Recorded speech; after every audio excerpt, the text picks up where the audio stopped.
12. Adding door symbolic line. Let's start.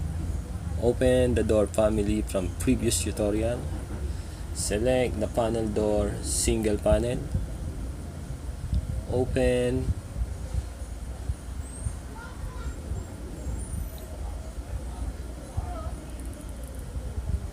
Okay, select the door panel placeholder.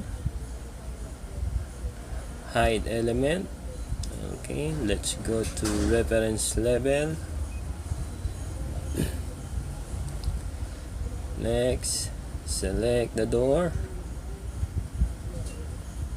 Go to graphics, edit, uncheck plan RCP.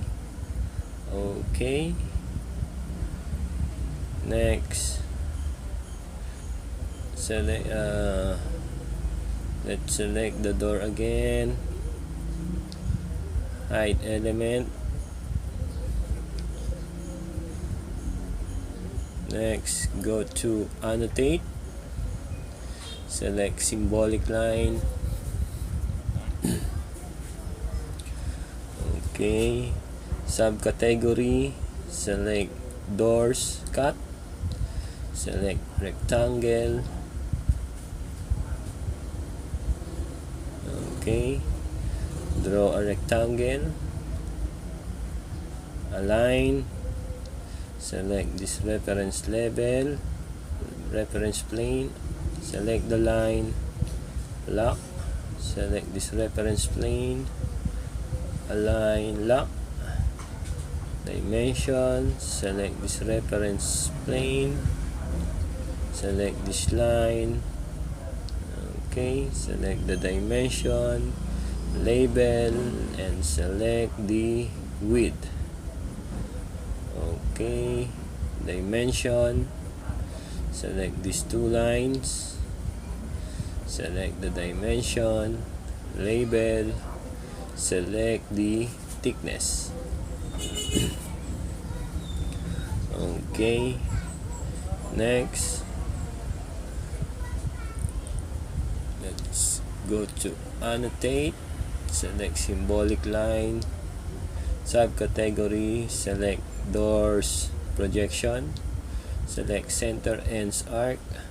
Okay, pick center here, start and end. Okay, next, select the arc. Okay, make this temporary dimension permanent pick. Okay, select the dimension, label, and select the width.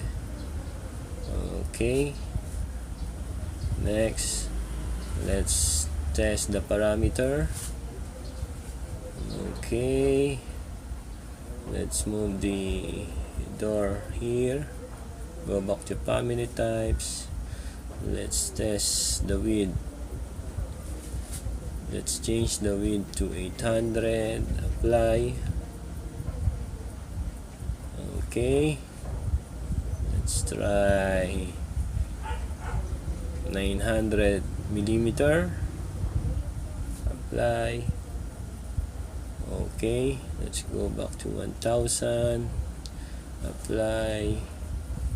Okay, next, reset temporary height. Let's go back to 3D. Let's save the family.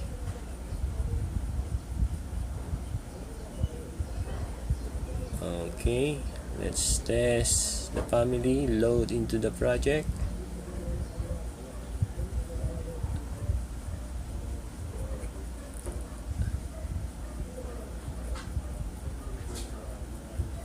Okay, insert the door, pick.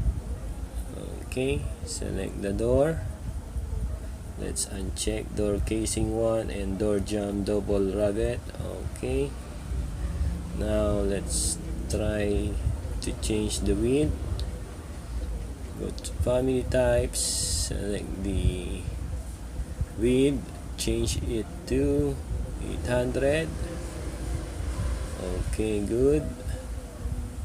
Done. Thank you.